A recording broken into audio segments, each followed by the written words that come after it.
We bring back in the Hall of Famer David Aldridge.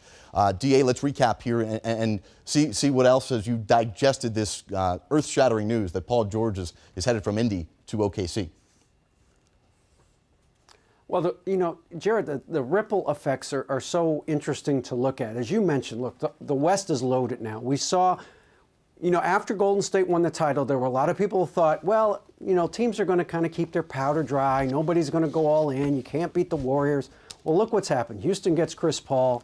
Oklahoma City gets Paul George. And we haven't even hit free agency yet, so we don't even know what other players are going to be in play. And Jimmy Butler goes to Minnesota. So all of these teams out West are going, no, we're going to challenge. We're going after them. And I like that because you see Golden State potentially vulnerable, losing some of their depth. We see Andre Iguodala is going to have a meeting with the Spurs. He's going to have a meeting with the Kings tonight. So I'm not saying he's leaving, but he's looking, he's listening. So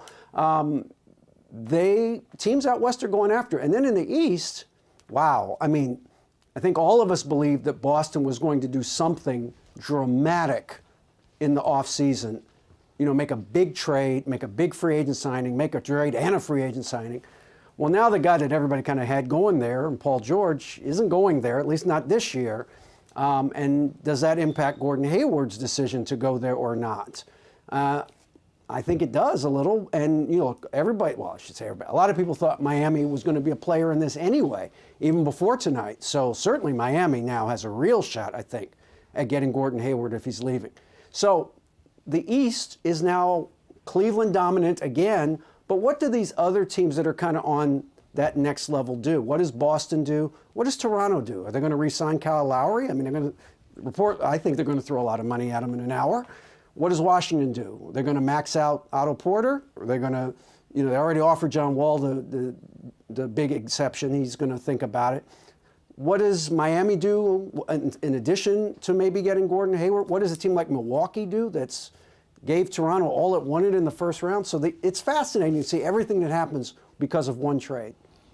You mentioned the East and really a bit of confusion now. And how about the fact that two teams are operating without the person who will be their leader of their front office this upcoming season? Cleveland's got their assistant general manager, and is it him or Dan Gilbert fielding calls or making decisions? And what about the Knicks, who Steve Mills has been the GM, but the next guy may have a very different philosophy than Steve Mills? Well, I will say this from Cleveland's standpoint. Look, their assistant GM, very highly regarded around the league, so they're okay. But to your point, it's fair. Long term, somebody's got to have a vision, whoever they bring in. How are you going to keep LeBron James? That's the only question that matters for the next GM of the Cavaliers. How are you going to keep LeBron James? So they have to get that done quickly, Now, Chauncey Billups, who we all like and we all respect, he's got a tough decision, but at some point soon, it's July 1 now.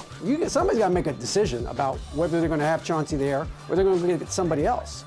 And the Knicks, same thing. Now, I think the Knicks are in a little bit better position because I think Steve Mills is very compatible with Dolan in terms of ownership and what they want. I don't think there's a lot of difference there. So whatever the Knicks do, I don't think there's going to be a lot of pullback if they bring somebody else in to run the show. I think Steve Mills may wind up having final say on personnel going forward. But it's a fair question. Certainly with Cleveland, who's going to be making the calls here? Is it fair also to wonder if teams who were starting to plot and plan to at least make a pitch to LeBron next summer, if they are affected or at all thinking differently tonight after Paul George goes to OKC than they would coming into the night? I think it depends on what else the Cavs do this offseason. Do they trade Kevin Love now or do they keep him? They don't need that bushel of picks and players they were trying to get from other teams, perhaps to offer to Indiana for Paul George. So now do you keep Kevin Love? And, if Cleveland does nothing, they're going to be the prohibitive favorite again next year in the East, as long as they keep the existing team together. That's going to be, I think the main thing is what do the Cavaliers do to improve their roster this offseason? Because if they improve the roster, I think that helps them in potentially keeping LeBron James. But if they stand pat, I don't know. I think that doesn't help them in terms of keeping LeBron James long term. So they still, that's the big shoe that has to drop yet. If there's more big shoes, then this is unbelievable what's happening here. We haven't even gotten to what was a pretty significant trade that happened, around 6 Eastern today, and that is Tom Thibodeau making another move. Ricky Rubio sent to Utah, and now this does a couple of things, right? This may help Utah recruit Gordon Hayward, but also from Minnesota's standpoint, now they got money to go out and get a point guard. They certainly do, Jared, and they've got all kinds of money to go get a point guard. Now, I do think most people believe around the league now that they are going to sign George Teague. Now, the number I've heard is 3 years, $55 million. Okay.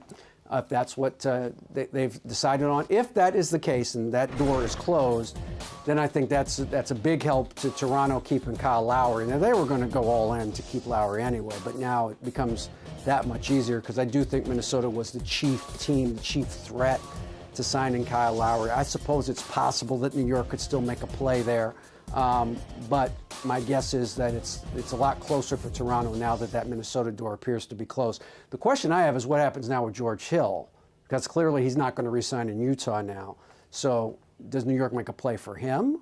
I had heard that they were very much interested in George Hill for a while, but then the Phil Jackson thing happened and that kind of went away. So now what do you do going forward? Is it Indiana now making a play for George Hill, who they drafted, remember, initially, and before he got traded? Or is there another team? You know, there will be teams in the East, I think, going after George Hill, but that's the other domino that falls as a result of that trade happening with Ricky Rubio going out. And to Utah's point, to your question, does that help them with Gordon Hayward? Well, it saves them some money. It was going to cost them a lot of money to get to re-sign George Hill, probably more than what Rubio's making this year. So whether that money is used to try and keep Gordon Hayward, and I don't think it will because they can only offer what they can offer, which is the max, or maybe potentially Joe Ingles, who's a restricted free agent as well, it helps them in some regards with that, but I still think they're very concerned about Gordon Hayward leaving.